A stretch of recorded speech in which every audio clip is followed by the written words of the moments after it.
Welcome back to another episode. I'm your host, Vincent Green. And I'm your host, Noel John Tui. And we got Will Johnson in the studio, and this is Dark Side of the Moon. Let's get to it, motherfuckers. As I mentioned in the intro, we got Will Johnson in the studio. Will, tell the folks who you are and what you do, and we get the fuck into this. Well, I mean, what I really do is, even though I host a podcast or co-host a podcast called Cinephile Hissy Fit, really what my job is to come on Dark Side of the Moon and talk about everyone's least favorite Marvel properties. For some reason, like, this is what I've become. You requested these, motherfucker. Like seriously, like, you're my other. Because he knows his place. Yeah, because this is my curse. This is my gift. This is my curse, as Spider-Man would say. Like, I was born to be, a Hawkeye fan and to like things like Eternals and Iron Man 2. And it's just funny. I carved out this existence as this Marvel shill, as everyone calls me. But then, like, you get like absolute amateurs like my co-host Don Shanahan talk about the good films, and I'll be making appearances. So far, this Fuck that guy. This is my resume so far. So Incredible Hulk, Iron Man 2, Hawkeye, which, I mean, I love it. Yeah. And Eternals, not the Eternals, Eternals, which is for some reason the most hated Marvel property in the history of the universe. I'm sure it has nothing to do with the fact that there are, let's see, Black gay leads, deaf, multicultural characters, also directed by a woman. I'm sure it's nothing to do with any of that at all. I don't think it is, because Macari, like, so before we get stuck into it, we brought you here, as you mentioned, talk about Hawkeye next time, and this time we're going to talk about Eternals. But before we get into when we get into it, I want to say, like, I don't think that's the case, because Macari, who's played by a girl that's hearing impaired, she's a woman of color. She's in the Walking Dead series, and she's one of the most popular characters from the whole movie. I just think it's a weak movie in parts, and people accentuate the weakness, and that's unfortunate, because they compare. I think you're both right. I think there was a lot of those fanboys that were just like, "Oh, the woke this and shit like that." I do. I think that was there, but I also think that it was also not like the greatest property ever. You can't look at this film and went, "Wow, this is right up there with like Iron Man 1." And it's just too close to Avengers, I think, because when you have an ensemble cast, it's going to be immediately compared to the previous ensemble cast. You're talking Guardians of the Galaxy 1 and 2. You're talking the Avengers trilogy, the Avengers quadrilogy. You're talking about Captain America: Civil War. It's just like the cast. All the shows I'm not on, right? yeah. Right. But, let's talk macro. Let's just talk macro before we get into any nitty gritty. Who played who? Will, Eternals. How did you feel about it? Did you like it? Just give us the macro. So, we live in this COVID world now, and I generally don't see movies more than once anyway, like in a theater. Like, I'll rewatch them on video and stuff. I will usually do it for the Marvel films, because I am a Marvel shill. Of all the movies I saw last year, I did see every Marvel film again, except for Black Widow for some reason, which I really enjoyed. But I saw Eternals at a press screening. Press screenings are always kind of weird, because they're always like at a Tuesday night at 7. You've worked all day. I was coaching at the time, so I mean, I was pretty much just on my feet from 6 a.m. to 7 p.m. and then I'm sitting down and watching a 3-hour movie. And it's never like a great time to see a movie. Like, you're not comfortable, you're tired. I saw it and I still loved it. I gave it 4 stars out of 5 on Letterboxd. I enjoyed it very much. But then I went and saw it like at a more convenient time for me, like a second time, and I really loved it. So I think, I'm used to defending Marvel in general from the Cine-Easts out there that want to claim that it's destroying cinema and everything. So I kind of put that aside, just looked at it as a movie, and yeah, there definitely are some flaws, but I actually really, really enjoyed it. And I think it gets better, like many films do, with multiple viewings. I think there's things to look into. Character motivation, like subtle character moments that once you kind of know some of the twists, you can see some of the acting choices that were done that are actually quite brilliant. So I don't know. I just thought, and then I just think that, even though I think Guardians of the Galaxy is an excellent film, and Star-Lord is one of my all-time favorite characters of all cinema. I mean, I put him up there with Han Solo and Indiana Jones, and people look at me and be like, Chris Pratt, what? I'm like, no. That character is brilliant. I don't care what you say. That performance is amazing. even with that, and Captain Marvel had this problem too. Like there was kind of like this missing grandness to the universe. Like, like at one point in Guardians of the Galaxy, you're in a Celestial's head, and it doesn't feel quite as epic as I think they're aiming for. What I like about this movie, I think that's fair, actually. That's Nowhere, isn't it? The place. Yeah, Nowhere. And in this film, it kind of reminds me of like Star Trek: The Motion Picture or 2001, where there's kind of this grandness to space and time and the universe that just feels very, it feels so dimensional. Like I really felt like I was looking at the history of a universe, like the real found building blocks of a universe here. It felt epic to me. It felt grand to me that I think some of the other Marvel films have not quite grabbed onto. That's not necessarily a criticism. That's very hard to do. Yeah. But this felt to me visually and stuff like that more like a Blade Runner than like a Star Wars. Star Wars is kind of more like the populist idea of a grand universe. You have thousands of alien species and millions of planets, but it never feels necessarily epic. Where this, like, there was moments with the Celestials and the creation of the Earths and the planets, and where I was just like, holy crap, this is grand stuff. This is scope of the Celestials was so epic. Yeah. I feel like that's what I've been waiting for with Fantastic Four. Galactus. Yeah, he's not just a cloud. When he showed up he just showed up as a cloud, and I just wanted that, like, something that there isn't a missile or a bullet. What's the dude's name? Like the X-Men. What's the big dude's name? The Celestial? Harrison. Sorry. Yeah. Sorry, the sheer epicness of that. I to push back on what you said a little bit, Will. I also felt that the flip side of that was that they were eternal by design, and they had a mission by design, and nothing about it felt earned. And I love that, like, dyed in the wool hero. I love what Wolverine had to go through to become Weapon X. I love what Captain America and Batman and Superman are my three favorite examples. Last Son of Krypton, parents dead in Murder Alley, and what have you. They were just kind of there. They arrive. What have you? Steve Rogers fought in World War II, motherfucker. Steve Rogers is one of my top three examples. No, you were like, because you gave the backstory for the other two, so I had to jump on you. Because he can do this all day, man.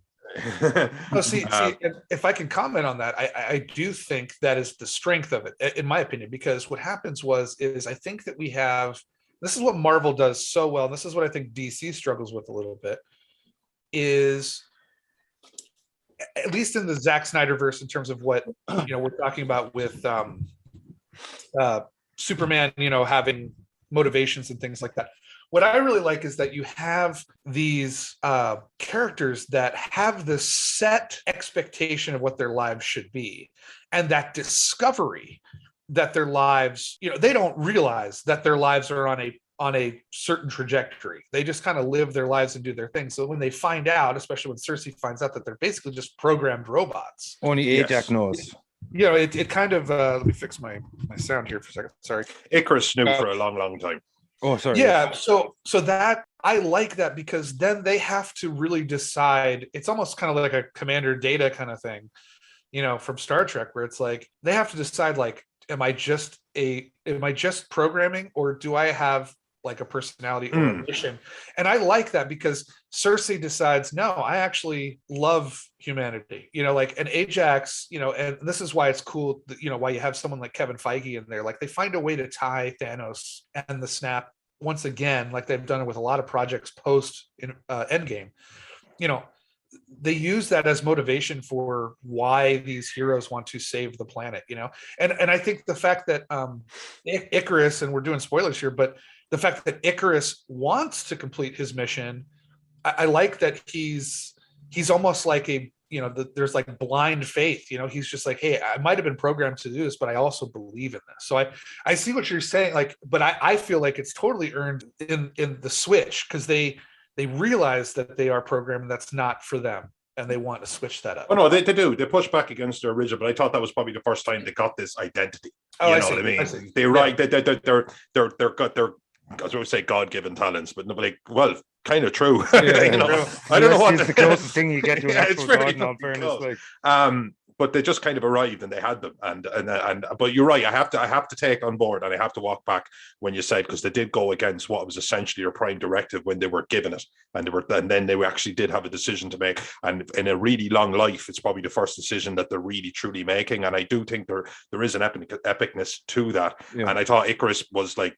And I like the Icarus character. I thought him flying off to the sun was fucking dumb. I hated it. I loved it.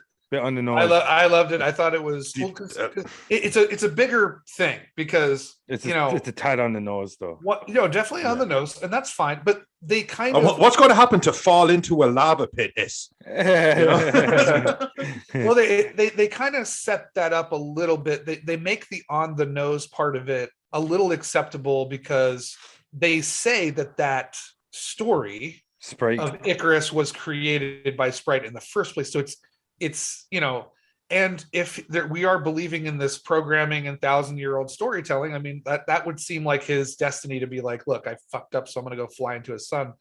So I don't know. I actually liked it a lot. I know it's on the nose, but what I was going to say is the Icarus flying into the sun thing, the programming, this epicness, like, this is what I don't quite understand. This is why I kind of half seriously joked about it, being directed by a woman and having all this woke stuff.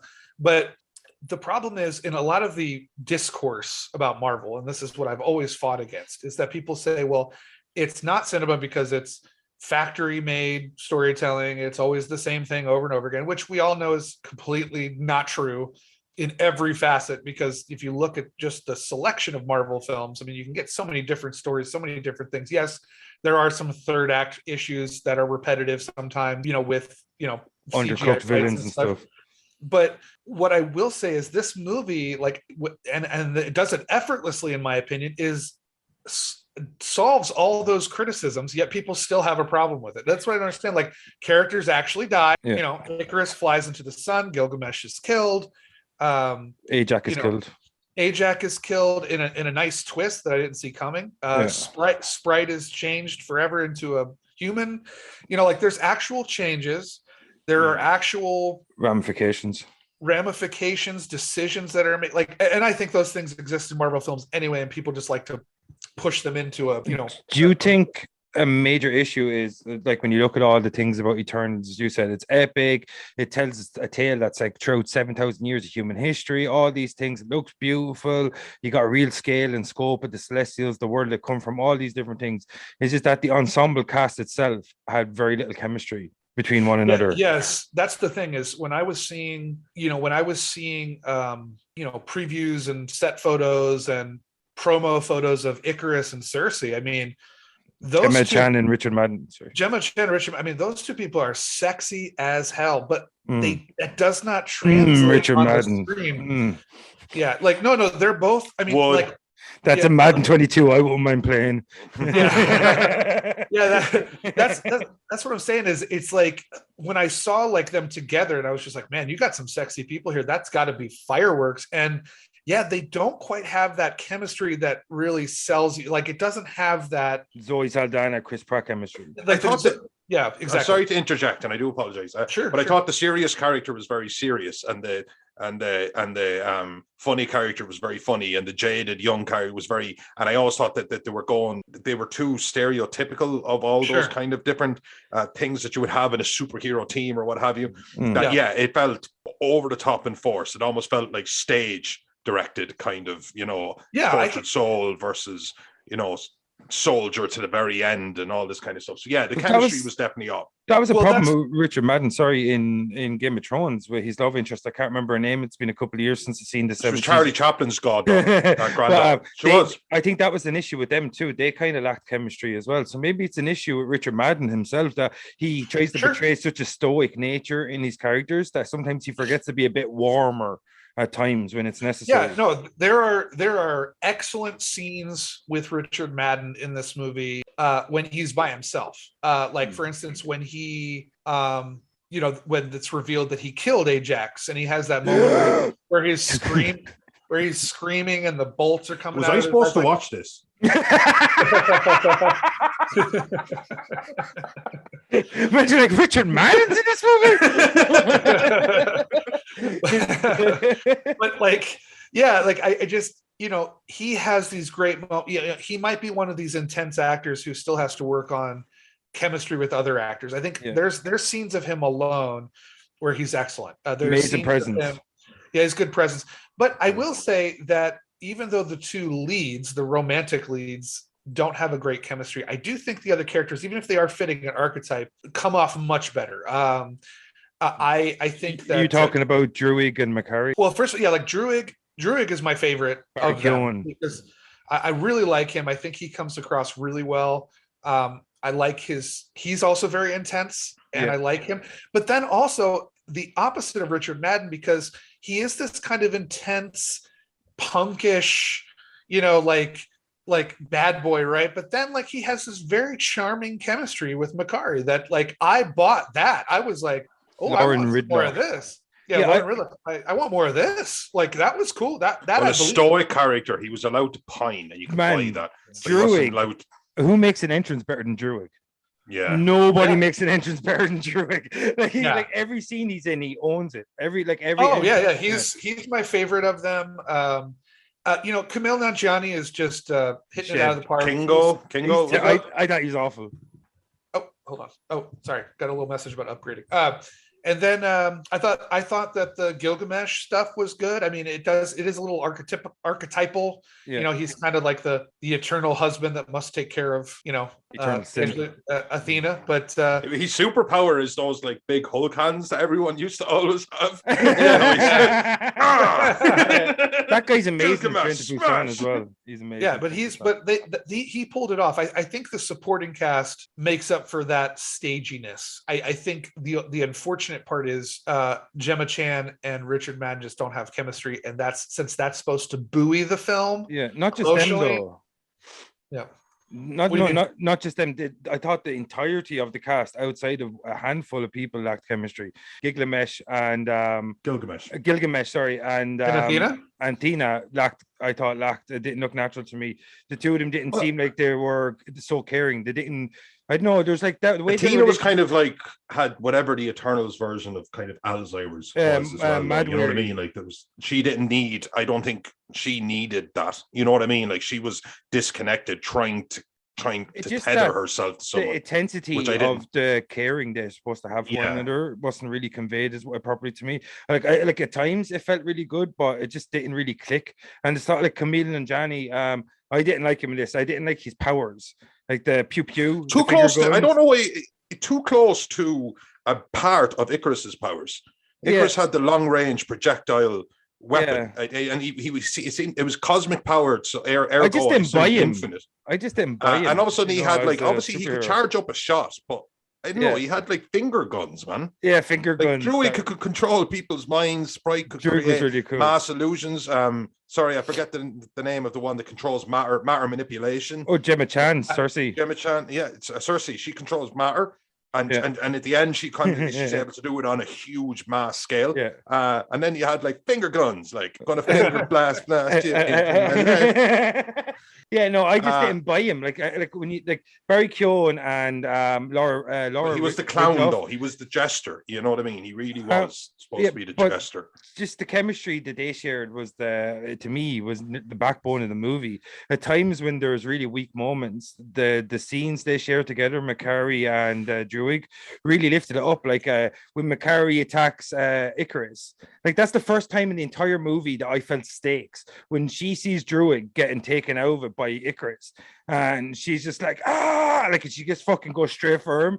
That's the first time I felt passion in the entire movie. Like I did love that. Yeah, and she just, sorry, go ahead. I fucking did not give a shit about the deviants. Did not give a shit. So undercooked. So undercooked. Very undercooked. It went back to what do you call it? A phase one level kind of villain. We haven't even touched on. We've been talking about it for a while, and we haven't even touched on the big bad. The bad deviant. The big bad was really Icarus, though. Really, wasn't it? Though, like well, actually, you know what? I do. I side act. Really, you're absolutely right. But the side act. Well, actually, to be honest, that ties into my point. That there was this like deviant who was evolving and.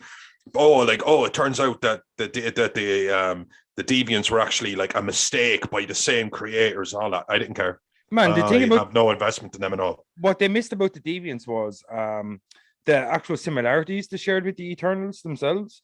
If you look at their trajectories and their creation and their evolution throughout time, that the deviants in this sentient deviant played by, I think, was Bill Skarsgård, that killed Ajak and later on killed Gilgamesh. I butchered his name earlier, by the way. And the way he stole their powers, and he was starting to evolve, and he realized that what's his name, Harisham, had lied to them. And he was just trying to figure out their path, their creation. They just wanted to live in the same way the Eternals literally came to the same conclusion later on in the movie. So I just thought there was more similarities there than what was actually. Well, that's potential, like that, and that this is where I think it's a phase one mistake. Yeah, there are two phase one mistakes with this movie. The first one is with that what's called the super deviant, the one that evolves and stuff. That is a great idea, and it's very Loki-esque in the fact that if you let that character live and show up in further movies, like the potential there is quite interesting, because you have anti-hero potential, like Ronan, massive anti-hero potential as well. Absolutely. It's not as if they're like pure evil. If you went through what these, he just wants to live. Like a shark's not evil; it's just going to fucking eat you. Like a deviant was exactly, just something that is simply higher up the food chain. And I really love the potential of that. And then they kind of, like I said, with phase one villains, you might have somebody that could seem interesting, but then they kill them off. So that's the first phase one problem. The second one is what you guys have been touching on, is the reason why Avengers works, and perhaps things like Justice, I don't know how your feelings are on it, but in my opinion, in the general opinion, that Batman versus Superman and Justice League and things like that don't work.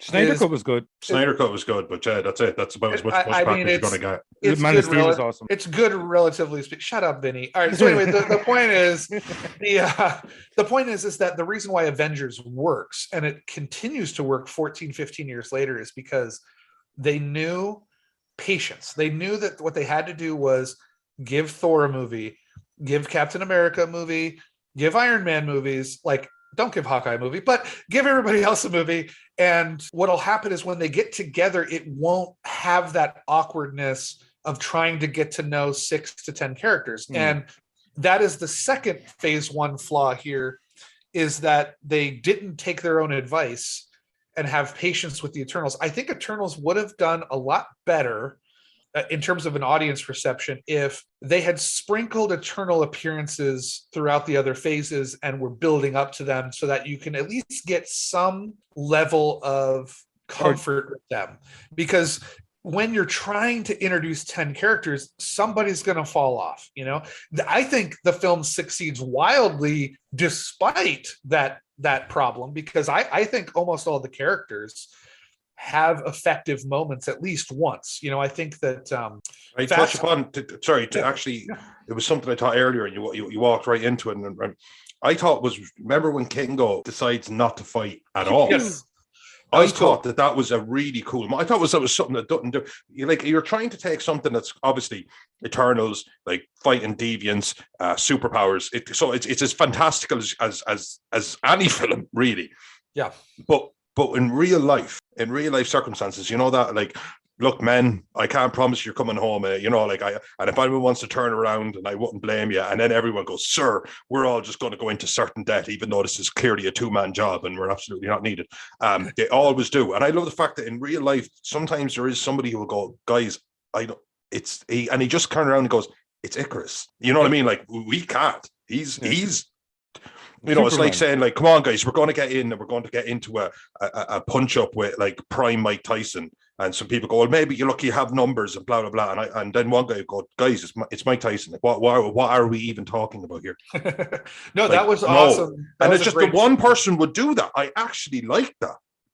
That was cool too. So I thought you were talking about everybody having this moment, and I actually have to say I like that moment. I thought for a strange reason that made me engage with the film, because that's how I think people actually are. Yeah, there's the ride or die, and there's the people who kind of go, guys. And they're just Noel. So it's to me and Noel. I'd be like, all right, lads, let's get it on, get myself murdered. And was like, come back. Yeah, there was, despite that overcooked nature of the characters and having to meet so many people, like I said, there were, I think, at least one moment for everybody. And that is a testament, I think, to Chloe Zhao's direction, because yeah, there should have been, you know, this is what the first Avengers had a problem with, and this will go into our next episode. But, you know, one of my favorite characters is Hawkeye. And the problem with Hawkeye is they didn't know what to do with him in the first Avengers. So they literally just were like, we'll make him a zombie 80% of the time. You know, he's just going to be one of Loki's, you know, just really gifted henchmen. And it gave because him, you know he works in action. Like that's easy. Yeah, you know, exactly. he works in action scenes, so we can create a lot of action scenes without having to meet character development scenes. Right. So Hawkeye always got off to a bad start because they didn't know how to write him. They didn't give him at least one moment, you know, in the first Avengers, because he was one of the few characters we did not get to meet. We saw him for about 5 seconds in Thor. And so Avengers was a chance for us to meet that character, get to know that character, and they completely fumbled it. And it took a long time for Hawkeye to Age of Ultron to recover, because Age of Ultron, but that's the problem with that one is Age of Ultron was very clear, and this is why I don't like Joss Whedon very much. It was very clear that they took a lot of seriously. No, that's not the only reason, but no, but they took the problem with Age of Ultron, it's my least favorite MCU film, is because it's more of a responsive movie to criticism than an actual organic movie, because there was a number of things that happened in that movie where they were like, okay, we need to have this issue here. People didn't like Iron Man 3, which is ridiculous because it's awesome. So let's just ignore all the character development of Iron Man 3. Hawkeye was underutilized in Avengers 1. So let's give him an over story. Let's go all in on Hawkeye in the second one. Even to the point where they make a joke where, you know, Scarlet Witch tries to hypnotize him and he goes, that's not my thing, because I did that last movie, you know. And then, you know, there was a big argument in the discourse about superhero movies and destruction, you know, like collateral damage. So they make it like a point in that movie to be like, let's get everybody off Sokovia so we can destroy it, you know, like so like that movie's too reactionary to me, and that's a big issue. But that is what I think Eternals did learn lessons from, because even if the characters are a little undercooked, like for instance, a lot of people were criticizing this, and I don't understand why, but to me, the moment with Fastos where he's watching Hiroshima, Brian Tyree Henry, and he's just like, holy shit, I might be responsible for this. I thought that was a very powerful scene. Like, and I do like the fact that he is gay without bringing attention to it. Like, he shows up. He has a husband and a kid. Their chemistry is really good. Their chemistry actually was excellent. And the characters never comment on it. Like, people talk about this wokeness, right?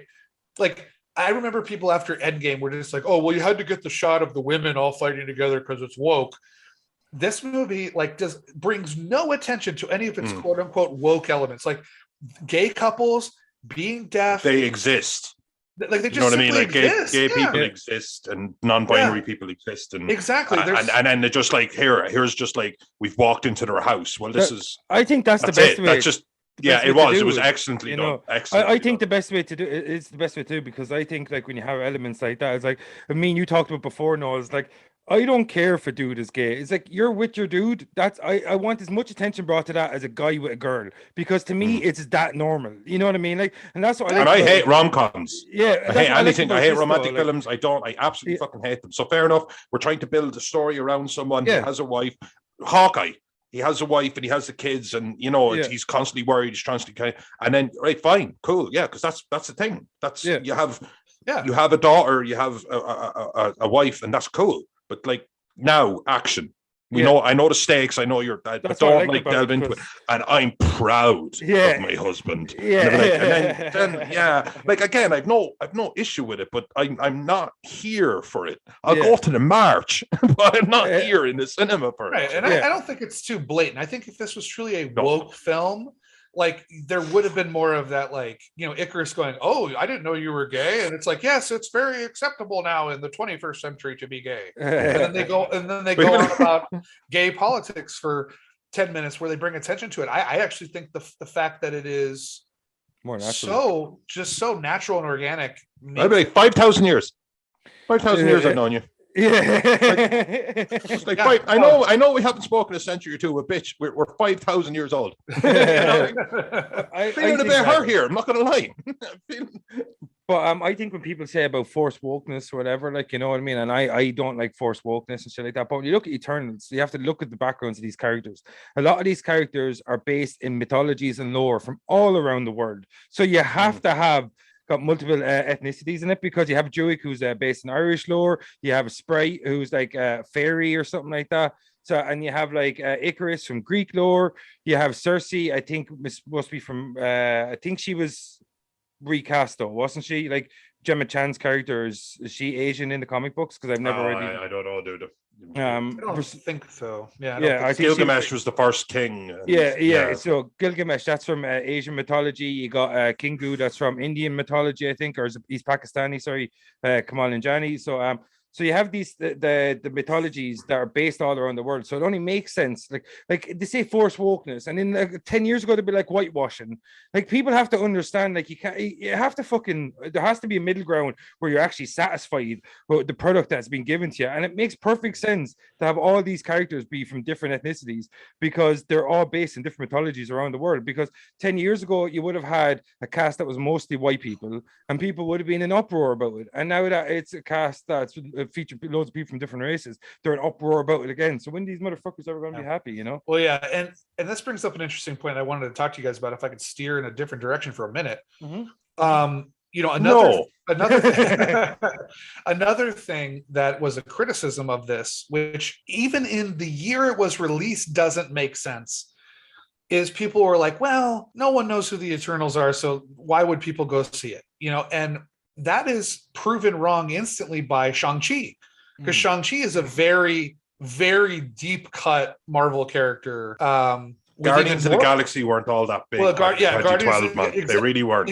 Exactly. So that is a false criticism of the film too, because I think a lot of people are like, well, no one knows who they are. It's like, yeah, but you all saw Shang-Chi 4 months ago. So what's the big deal? Like, clarity. Marvel are printing their own money now anyway. You know what I mean? If you can just give me a superhero and drop them into the Marvel universe, there is going to be interest. I think there's clarity. Don't get me wrong. Of course there's the Fantastic Four, and then there's the Avengers, and there's X-Men and all that kind of stuff in the comics, and everyone's having conversations around it. But the universe now is so fucking expansive and cool. All you need to do is make a good. Just Iron Man himself shows. I mean, because when Marvel, I've been reading this huge coffee table book thing off and on about the creation of Marvel Studios. I mean, when Marvel Studios wanted to do their own thing, I mean, they were really digging, not the bottom of the barrel, but they sat down and they said, well, we don't own Spider-Man, we don't own the Fantastic Four, we don't own this, we don't own the X-Men, we don't own this. Who do we have that we could possibly sell? And they had to build a universe off of Captain America, which in the comics has never totally hit with me. It's a little cheesy. Same. Yeah, Iron Man, who is a C-list comic book character. Like, he was not like everyone. I don't think I could.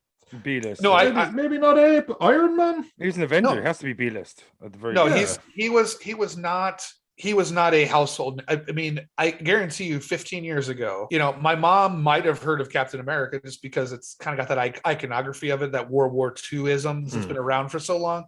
My mom had no fucking clue who Iron Man is. Now you go anywhere, anybody. Your mother's also the barometer I use.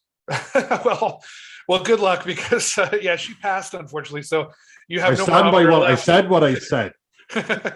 But no, she. But like, I'm using my mom as an example. But like, now Iron Man's so ubiquitous.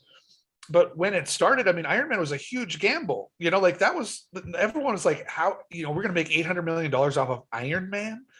So Marvel's existence in itself has been about taking not unknown, but perhaps lesser known characters and putting them into the biggest stage. I mean, now the comics are rewriting history and making Iron Man, I think at one point in the comics, he's part of the Illuminati in the comics. He's just as big as Professor X and all this stuff. And that's because of that cultural change. So, people forget that characters like the Eternals are definitely way lower on the list in terms of comic, being known in comics than Iron Man, but I'm the comic, like Vinny's absolutely the film guy, like the behind the scenes, the who directed and also directed Vinny has me bet to, but I've read more comics than Vinny, and that's kind of my. But again, the Eternals never dipped into. Not, I'm not going to say never ever, but almost never ever. Same as Guardians of the Galaxy. Yep. Iron Man more so. Iron Man is a very big character. I just think though, right, with the problem with Guardians of the Galaxy or Eternals, these lesser known problems or properties when you have the Marvel fan base, the casuals, is that when you looked at a trailer for Guardians of the Galaxy, it was clear to see that movie was just pretty much a space heist movie. That's what it was. It was going to be like on the run, kind of a heist type movie. You look at Eternals, you watch the trailers, it's just harder to make out the clarity of the tone in the movie. I think when people went in to see the Eternals, that they just didn't understand what to expect, or they didn't know what to expect. So when you go into a Guardians, you knew it was going to be a fun movie. We all saw the trailer. It was going to have these heisty vibes. It felt like we knew what we were going to get when we went in there, even though you didn't know who the Guardians were. We knew what kind of movie we were going to get, even if we didn't know what kind of characters we were going to get. But with the Eternals, when you watch the trailer and you go into the movie, you're still unsure. I think it was a case of people were just like, let's wait and see.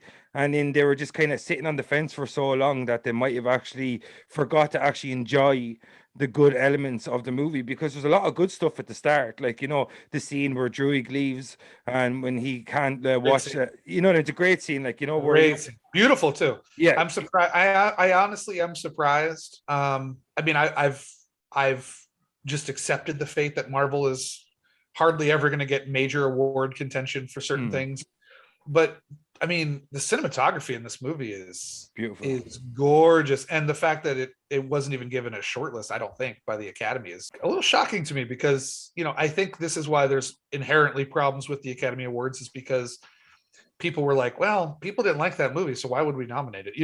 And not looking at the actual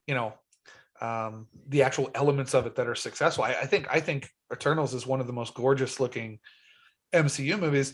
There's a lot of CGI, sure, but it doesn't feel as much CGI as some of the other films do. And I, that goes back to the whole thing about people saying, well, it's just all CGI, which is ridiculous. I mean, the Captain America films alone, some of the stunt work in that is astounding. But, this movie has a majestic quality to it that makes you forget about special effects. I mean, when you watch something like, when I think of grand special effects, I think of like Star Trek, the motion picture, you're looking at model work, and basically like 99% of the shots in that movie are not real. It's a model and it's on a backdrop of a matte painting or something, but that's still not real. You know what I mean? It's not actors on a set.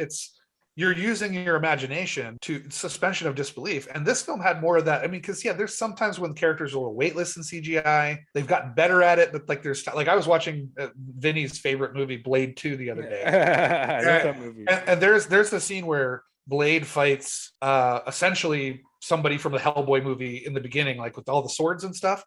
And he's fighting Nisa. It was whatever. It was like a full it was like a full CGI character. It was almost like it was awful CGI. It was almost like the multiple. Oh, sorry. You know what? I just had that wake up for a second moment, as in it just actually clicked with me. The exact scene where they jump kind of up into the structure of the building and they backflip down. But human bodies don't quite bend like that. Even if we could do.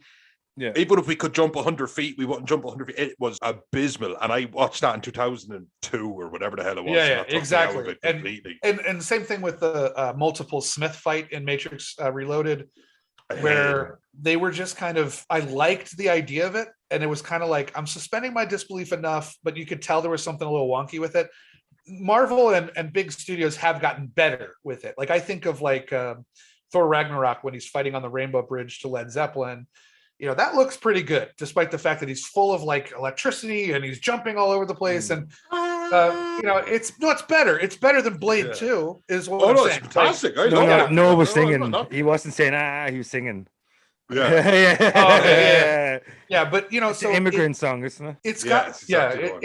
It's gotten better. But what I like about this film, and it attacks that criticism, is it isn't all the same. Some of the special effects in this are, the Celestial kind of being 31% born is gorgeous imagery. There's so many images from this film that, as much as I love the Marvel films, there is a lot of CGI sometimes where if I took a screenshot of something. Like, as much as I don't mind the big CGI fight at the end of Shang-Chi, I actually think it's really awesome. Yeah. Because it's got dragons and monsters and people with rings and all kinds of stuff. Yeah, if I took a picture of it, I'd be like, well, that's clearly a computer. But there are some shots in this that remind me, like I said, of that grandness. Like, there's a shot of, like, part of the head and the fingers coming out in the ocean that's just gorgeous. Anything with Arishem, I was in love with, because it had that, like, he's so immense, and that voice, like, when you hear that, I saw that in IMAX. Yeah, when you hear that voice in IMAX just booming through you, like, it takes you to another world, man. Like, it's just so effective, and it just makes me sad that people are just like, oh, just it's more CGI. Do you think that Eternals might have benefited if they'd given it a similar treatment to what they were doing with Falcon Winter Soldier? We do a 6 to 8 episode TV series, and then we sequelize it with a movie. And you can build that, and then you can end it the exact same way, in the way they ended the first Eternals movie, and then have the movie itself be the sequel to that. Now everybody gets to know these people. You have 7,000 years of history to tell. Don't forget. Was that what they were? That was a question I wanted to ask, because I know they were back in ancient Babylon. It's pretty much ancient aliens, really, isn't it? Like, it is. Yeah, that was and we'll talk about this on the Hawkeye one too, because Hawkeye to me was, Disney Plus, I think, is finding the perfect medium for certain characters. Like, they know that Falcon, who's one of my favorites, and Winter Soldier, they might not be big enough to carry a movie yet. So they said, let's give them a miniseries, like you said. Let's give them. Yeah. And with Hawkeye, they realized, hey, we want to end this character. And really the only way to do that justifiably is to give him 6 hours where we can say goodbye to this character. So they're using this series, like, and this is why I think Loki is a little meh, and What If was a little meh, because their direction is not quite as clear. Like, it feels like with a lot of these miniseries, like WandaVision, they're like, we're going to set up phase 4 and 5, but we're also going to give some breathing room to some characters that did not get a lot in the movies. It seems like most of these series have a direction.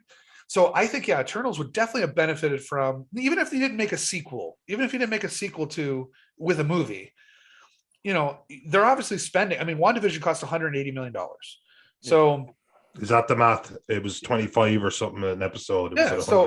So what the hell? Why not put that money into a TV series? Give these characters. I actually think Eternals, not being fleshed out was, I think, one of the biggest gripes anybody could have with it. Yes, absolutely. Because what you were stuck with were moments, but not fully realized characters, I think, is probably where you're at. Because would I want to see more of these characters? Yes. I mean, of the ones that survive, which is another criticism. People are like, there's no stakes.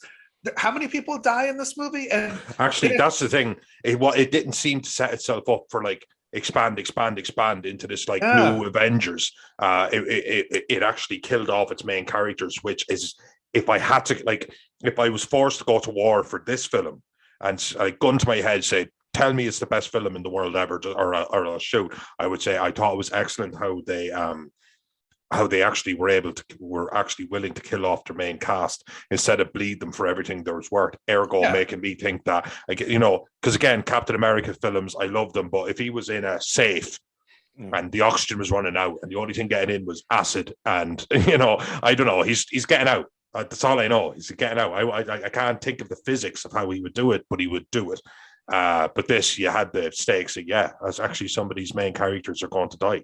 And I always think it's great when a film does that. But it bottlenecked itself into not. My biggest issue with Eternals is that they pretty much stole their storyline from Final Space. Like, if anyone's ever seen Final Space, there's an entire season where it's about, there's a Titan trapped within the Earth, and if it's born, they will destroy humanity, and they have to stop the Titan from being born. One of those window smash moments for me just there, Vinny. I was watching it, and I was watching it, and I was like, oh, right, cool. So they've seen Final Space. Oh no, like, before we go throwing stones, I suppose, like, I'm not too familiar with it. Could be from the comic storyline from the early 80s. Yeah. But I'll defend Final Space to the death. I love that show. Oh, so would I. As long as he doesn't get any cookies. And that made me think too, because we're talking about deaths, right? And I think about every major death, other than villains, right? Every major death of a hero or anti-hero, right? They have come back in some capacity. This one felt more permanent. Like, for instance, Quicksilver. It's called the Jean Grey. I'm sorry, but every time somebody doesn't call it the Jean Grey, even though I know it's just, I think she's dead 4 times now, and now she's back because it's a version of her from the past that's now in the present after the time period of which she should have died. Of course, yeah. And I think it's her 4th.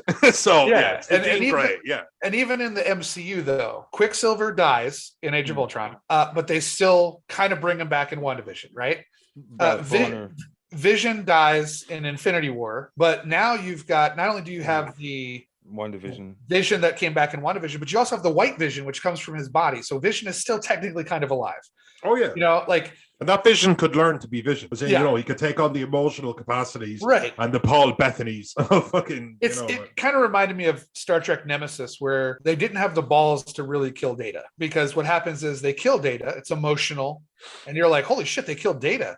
But then 5 minutes later, they're like, well, right before Data died, he downloaded all of his emotions into B4. And so you're like, oh, well, I guess Data will be back. Like, no, once you put something up on the internet, it's never really gone, was the lesson of that film. And I'm sorry if it didn't. Exactly. Resonate with you. Yeah. Don't send people nudes. Was that what that film was about? So it's just kind of, this addressed that criticism. It said, you know what? Gilgamesh is going to fucking die, and he's not going to come back. And Icarus, even though it's on the nose, he's going to die, and he's not going to come back.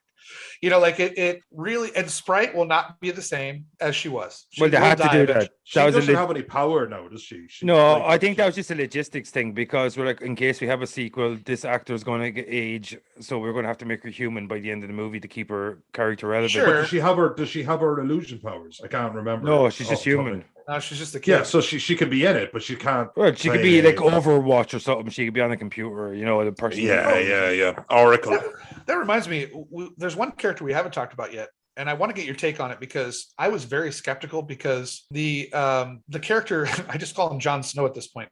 But, Dane something. But Dane Whitman, what I liked about, at this point, what's the actor's name? I'm just slipping my mind. Kit Harrington. Kit Harrington. Okay, so the thing about Kit Harrington, King of the North. Sorry. Yeah. The thing about Kit Harrington is the writers were kind of so bad on that show, they really didn't know what to do with his character. So by the time Game of Thrones was ending, Kit Harrington was almost like latter-day Pacino. He was almost like a caricature of himself. Like, you could just predict. It was like predictive text. You could predict what Kit Harrington was going to say, how he was going to say it, what his face was going to look like. The show did not do him any favors in convincing us he's an actor. I think if he brought anything else to the table, they would have said cut. Yeah, no, exactly. To be fair, you know what I mean? Like, so I was skeptical of him being in this film, because I was just like, oh, it's just boring Kit Harrington. I thought he was really loose. I thought he was really charming, funny.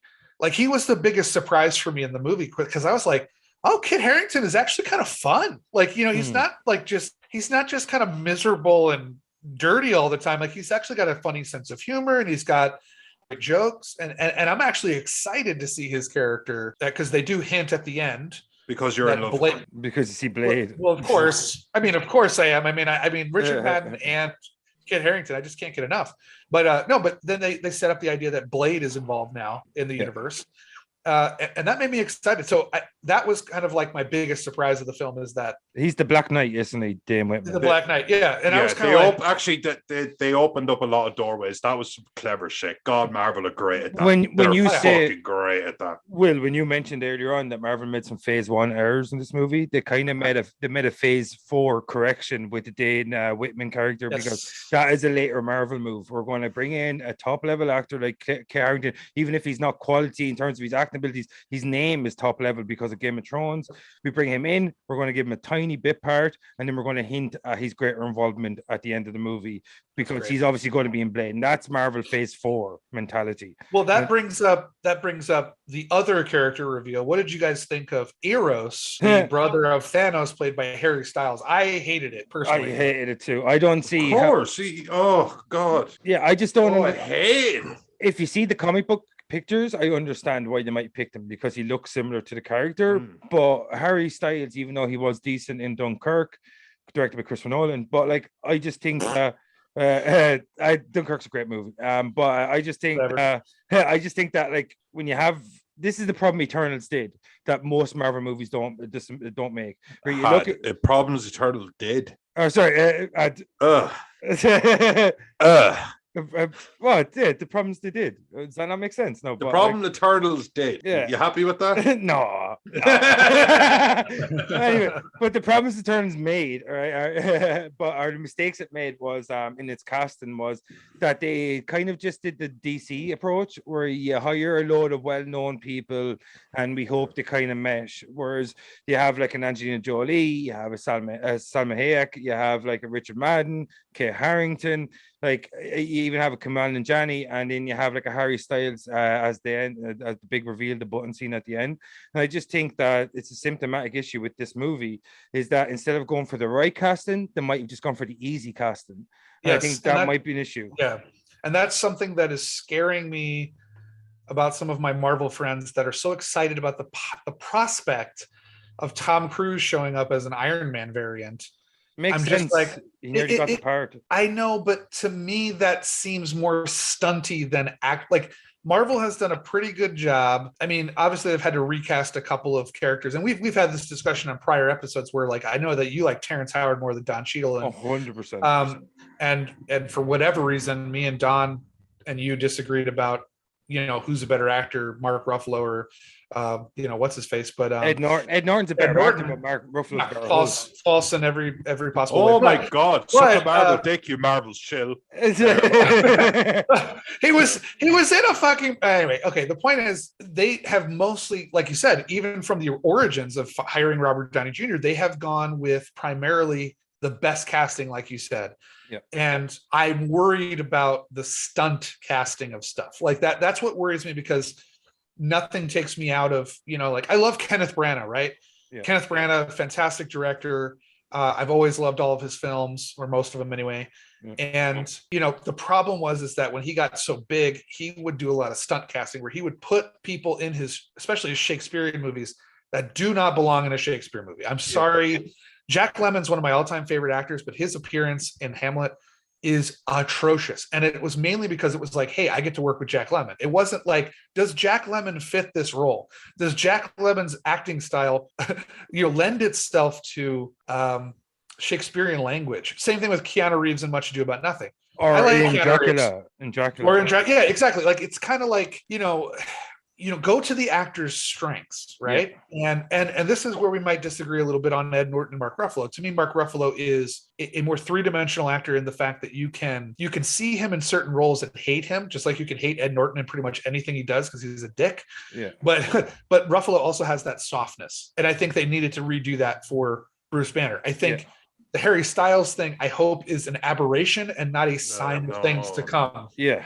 It kind of feels like Ed Sheeran in Game of Thrones or something, that kind of thing. Like Ed Sheeran God, it was just so out of place. But we're running a shorter format today, so before we wrap up this episode, I'm going to say I want to ask you a couple of questions, right? I want to talk about the big things that are important to me, in the superhero movie. Is you have all these. I'd like to make the last few minutes before you finish up about me. It was quick. Before we do a quick what if and best and worst, and we get the fuck out here, I just want to ask you the important things about a superhero movie outside the story, obviously, is the aesthetics and the set pieces.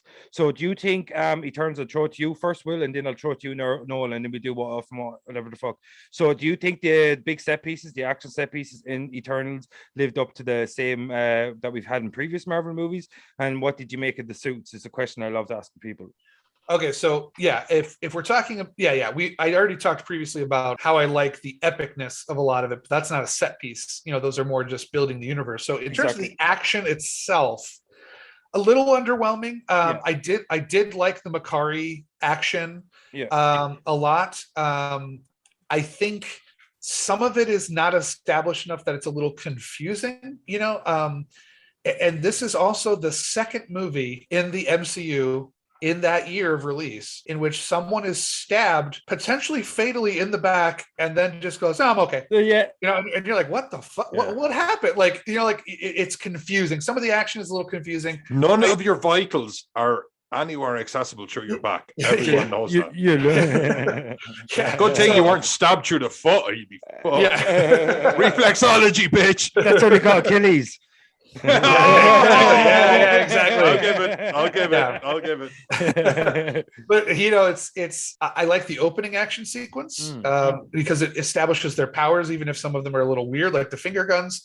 Yeah. Pew, pew, pew, pew. It shows them, because even in the worst Marvel films, and I'm talking pre-MCU, like the first Fantastic Four movie, not the one that was made for money, but the one with not Josh Trank's one. No, not that one. I didn't see that one. No, the one with Tim Story, the Ion Griffith or whatever that name is. Yeah, and Jessica Alba. Owen Griffith. Even that, Ian, I think. Even that movie had cool moments where like they would team up with their powers, and it was kind of cool. Like even if the movie's terrible, like the final fight where they learn how to use their powers together is pretty cool. So I do like that opening sequence in Eternals where you're kind of seeing them work together and they're showcasing their powers. But I would say there is a scene, both times I saw the film in the theater, I haven't rewatched it on streaming yet. The fight scenes in the forest were a little dull. Like I remember my feeling when I saw the film a second time was like, oh yeah, there's this sequence and I gotta fight through this one, because I was a little bored with it. Even though Gilgamesh dies, I was still a little like, it's a little too, the colors are a little too muted. It's not exciting enough. And that might be Chloe Zhao not being an action director that kind of hurts that. But so I'm going to give it I'm going to say 50-50 on the action sequences. As for the costumes, Marvel always does a good job of making them. I mean, these are probably some of the most ridiculous of them, but I never was like, I've never, every time I see Aquaman or Flash or even some of the Batman outfits in the Snyderverse, and even in other superhero films, you could even go to the first Spider-Man, even though I like Green Goblin, and they wisely decided we're going to get rid of that helmet. And we have William Dafoe's face. Why are you oh my God.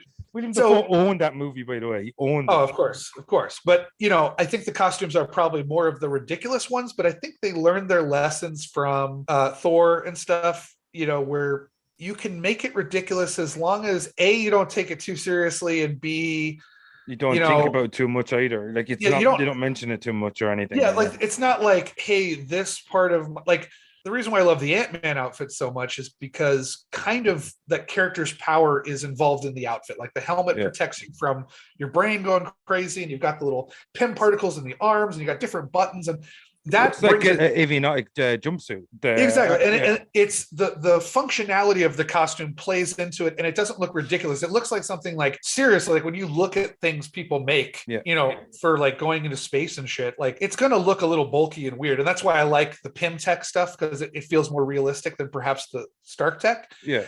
This one, the costumes reflect more of like maybe these ancient origins, and they don't really comment on it. Like there's nothing in their costumes that is essential to the functioning of their powers. Like that's kind of there. They don't comment enough. So I would also say like a Greek wears a toga or whatever the fuck. It's just the way they dress. But it's also not. It's not a disguise. As well. So it is just what it is. It's just what they're wearing. Body armor. It's body armor, isn't it? Like.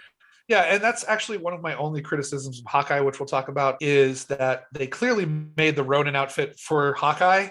So when Kate Bishop wears it, it looks like a goofy, like Spirit of Halloween costume. It looks terrible.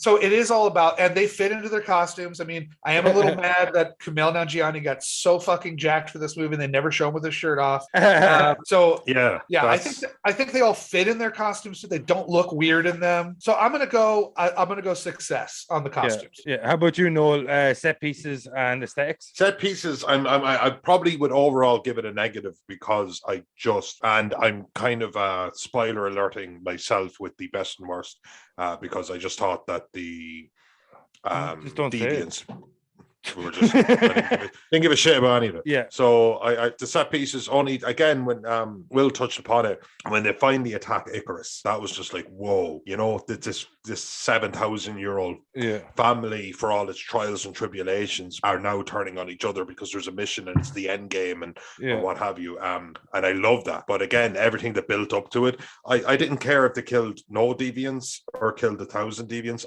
I actually was so completely and totally unamused by that. It might as well As be for the Chitauri. costume, yeah, exactly. It was the same thing. They were only there to show off how tough the Hulk is. Yeah. As in, like he just barreling through them, So I thought that the set pieces, I enjoyed them, like overall, I have to say. But I thought it was so weak until it was good. Yeah. And the good was great, but I thought it was just weak sauce up to not that, enough so middle ground for you. Exactly. So I think, let's just say, if somebody just showed me an edit of that film that is nothing but the action, that there was so much like weak sauce that my average would would teeter on like below an average mark. So, but I thought costumes wise, I thought they were fine. As in, I suppose I don't really know how to put it other than I didn't find myself thinking about it one way or the other. Yeah. That was the look. Yeah, they went with, that's that fine. was that's a success in my opinion, and that's a success. I do think that's a success because it doesn't have me thinking about it any. Don't get me wrong, like you see the first time, like Tony Stark properly gears up, and they did such a beautiful job of the engineering, how this metal on metal would transition to compass him. It didn't have that, but that's fine. But I watched it and went, yeah, they look kind of cool. Yeah. And that was it. So I had no great feeling about it if you were to put it under a microscope. But yeah, no, definitely a positive score in that regard. Yeah, no, for me, when it came to the set pieces, I thought we didn't see enough of Makari. I think they kind of focused too much on the less interest in Eternals and their power sets. Like Tina's cool, but power-based weapons that I know are definitely not there kind of takes me out of the scene, or pew pew like Kingo. I just think that like with the set pieces, my favorite one was the climactic one with Tiamat coming up out of the core of the earth, and they have this big battle with Icarus, and you see Makari like attacking him after he attacks Druig and stuff like that. Like I just thought that was the best set piece, and the rest were a bit meh. I'm a bit like Will as well with the forest scene. It just kind of happens, and you're like, yeah, you know what I mean? Like it's not like the coolest part about was probably Icarus being held down and he starts doing these laser eyes, but we saw that in the trailer. So it was one of those things. So they like I just think the set pieces were lacking until the climax, and the climax itself was actually pretty good. And the overall score is brought up by that climax quite considerably because it's an awesome climax. Yeah, but looking at it as a whole film, like I just think the set pieces lacked except for the climax. So but in terms of the suits, I'm just like, it's an alien. Who cares how they dress? It's like me commenting on like a Maasai warrior. Like who am I to say how they should dress? Yeah, that's a good point. You know what I mean? Like it's a completely different culture. Iron Man should have a certain look. Yeah, even though or a Batman, you should have a certain look. Wore a little bit goofy. I like, even though they were a little bit goofy, I still like the armor style. And as you said, Will, every actor fit their suit well. Even though I thought like some of the casting was a bit lazy, that they all looked good in their suits. Like Angelina Jolie, that woman's age is the same as Salma Hayek. They looked amazing. They really had a lot of like immensity or something. They had a really lot of presence about them in their action sequences, or just like Salma Hayek holds the camera so well when she's on it. Like, the aesthetics were cool, but they tried a little bit too hard to be cool, and it felt it. So the set pieces, the climax was perfect. The rest was a bit lacking. The aesthetics, I think I could feel how hard they were trying to make him look cool or celeste, or like, it's kind of different. And I just kind of felt it. But like apart from that, like I thought both of them were kind of like a B plus C in terms of set pieces and the aesthetics. But like, so I want to rush to the finish so we can get the fuck out of here, so we can go and do. Can I say one thing real quick though about the action? Everybody, this is a public service announcement. Stop writing fucking articles on who's faster, Makari or the Flash. Oh my God. No one fucking cares. No one cares. They're faster. Whoever's faster will be whoever the writer wants to be faster. Right. This is the stupidest argument. Like, I'm sick of seeing articles, but like, who would be faster, the Flash or blah blah blah? Like, no, fucking stop. Just stop. Okay? Yeah. Sorry. Okay. Anyway, I had to say that. I had to get that out of the way. What's your what if, Will, and Noel, and then I'll give mine. We do our best and worst, and we get the fuck out of here. What if, like, what would you? What I wish happened? You were in charge, man. Yeah. If you were, you're in the director's chair. Yeah, I would. No, you're in the editing room or some shit. The films happen, but you get to. Why do you have to be so specific? You're the second cousin to the associate director. You met him at you met him at a but he owed you a favor because you covered up an affair. No, go. You're in the scene. I would not only make the head deviant have a name that I can remember, but I would also keep him alive for future installments. Especially That's my with goal. Both things. cartoon I voice. still can't remember the deviant's name. Yeah. We've said it a bunch of times, and I don't know it. Right as we speak right now, I don't Does know. he even have a name? I think it's Eros or something. Not Eros, but something with an A. Yeah, I'll check it here. So your what if is that you thought the lead deviant was a bit undercooked and you would have kept him around? I would have. He was undercooked. That, like, for me, I don't even think that Crow. could be debated. You know, that kind of way. Crow. He would have had the most potential. Because just like the Icarus turnaround that I didn't see coming, he also had an interesting line where he was like, "Oh shit, my whole life is a lie. Let me go think on this and I'll come back later." Like, and I was like, that's interesting. And then he comes back and he gets sliced in 45 pieces. Yeah. And you're like, oh. He becomes a vehicle for Athena's redemption. Right. And it was a cool death. I love those like really, really clean, like and it's over. That's But at the same time, no, I would have kept the character alive. Yes, definitely for sure. I would have killed Tina. That's my wife. I wouldn't have met the film. Actually, I would have kept Icarus because again, we Sprite had lost herself. Sprite had given up her powers, and we had lost a lot of the main cast to actual death. And I thought Icarus, again, like that kind of, he could have set around for that redemption arc that his redemption arc was flying into the sun. That was it. Yeah. He just literally just took off. He destroyed himself because he'd stopped him from destroying everything he loves very much. Exactly. Yeah. So I would have loved that because God knows, especially we had such a, interesting and completely unique power set that nobody had ever seen before.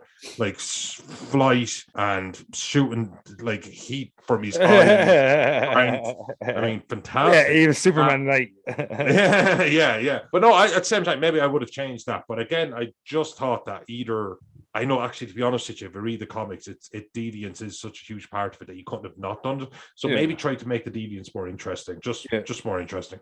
They were, again, the Chitauri or something like that. They were just to show how absolutely, completely, and totally badass our main characters monsters that are there for nothing but bashing. You know what? It takes me back to my childhood, being in the 80s and a 90s kid, and that was the Foot Clan in the Turtles.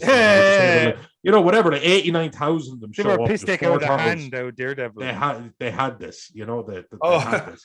I'm glad you mentioned that because that is something we will talk about in Hawkeye as well. Because, the Tracksuit Mafia. The end of the movie, there is a foot soldier-esque sequence where like 90,000 bros show up. Like, where did they come from? Go ahead, yeah.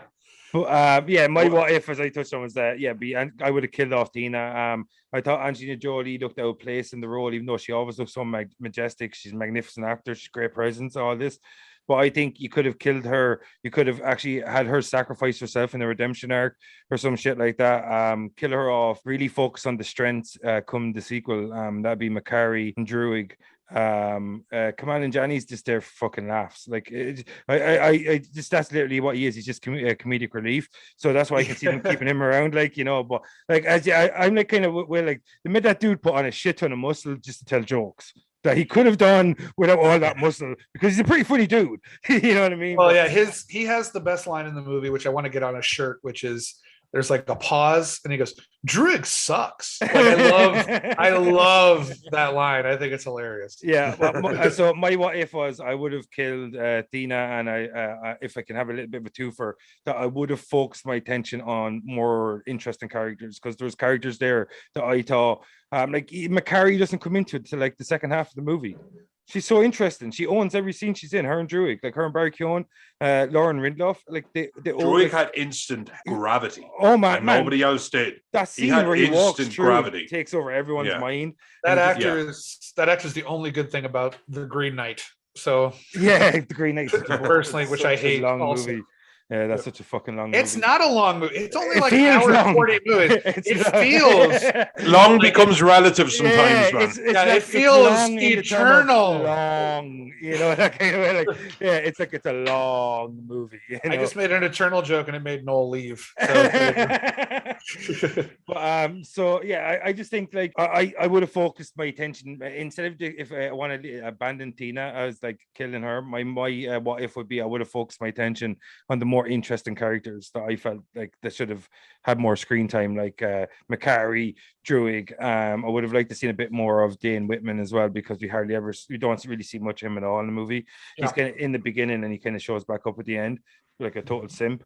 But why not though? Gemma Chan is of course. Like, No, I'm going to make a bold statement here. This is part of my upbringing as a science fiction fan. Gemma Chan, hotter blue in Captain Marvel. I hate to say it, but she's hotter. You need to take a step back and think about how creepy that statement was.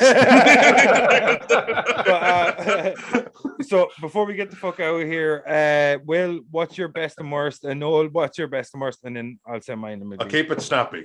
I'll go first, Will, if I may take the floor. I'm going to say best. I did like some of the group dynamics later in the film that I thought they didn't have earlier in the film. Again, I said about Kingo saying it's Icarus. I kind of love that. I love the absolute rage that they had towards him for the betrayal. I thought at that point that all that chemistry that was missing was finally there, and the film kind of like earned its stripes a little bit for me. And the absolute worst, I'm just going to keep it simple, are the Jatari too, are the Deviants. I couldn't give it a shit about them. And I felt nothing when they died. I didn't even feel like good when they died because they're the bad guy. I felt nothing about it. They could have all lived and they could have all died, and I felt nothing. And super evolved deviant, they kill off straight away. A complete non-sequitur. Look, we had to check his name. Like we didn't even. Yeah, we had to check his name. Yeah. You know what I mean? Like nobody had to check. Villain. Nobody Abomination from the Hulk movie. Like, he wasn't Thanos, but we remember his name. We knew his name before that. We knew Abomination before going in, like in Hulk. Okay. You know what? I'll grant you that. I'm just saying different, that it doesn't take an awful lot to make an impact. It just has to be that. All right, but that's it. I'm going to keep it snappy. Thanks for shitting all over me. I'll go super fast. Best part, Arishem. Worst part, killing off Crow or whatever the fuck his name is. That's it. Yeah. The best part for me was the scope and scale of the movie. Like as you said, Harisham, like when he's like holding Gemma Chan, Cersei in his hand, and you can see, and they show that wide angle shot where she's just like levitating and he's just like fucking enormous. And I just like I love the lore behind it. I'm a big lore dude, so I just love the scope of the movie and the lore they were trying to create. It just didn't have enough time to flesh out the amount that they had, the amount of ground they had to cover. That's why I keep saying about, I think it needed a TV series beforehand, because you can do like a 6-episode origin story pretty much, and then the movie can be a lot snappier, a lot sharper, because you can get stuck into the present day, the now. But and so the weak part for me, I think, was the casting. I think it's one of the rarities for a Marvel movie that the casting's actually such a weakness. But I think Kamal Nanjiani, even though he's so funny, I just think I didn't buy him in the role. And Jolie, I thought was kind of lazy casting, the same as Salma Hayek, because they're just so well known. It's hard to see them as their characters now instead of actually seeing them as the people they are themselves. And I think that's the same with the three of those. So I think we got to see some clever casting with like I mentioned already, with Macari and Druig, and Richard Madden I thought was good, and Kit Harrington, having him kind of show up. He wasn't used enough, but I think the casting was the weakest part for me, and the scope of the movie and the mythology they were trying to create around the Eternals was probably the strongest part for me, even though it was a little bit undercooked at times.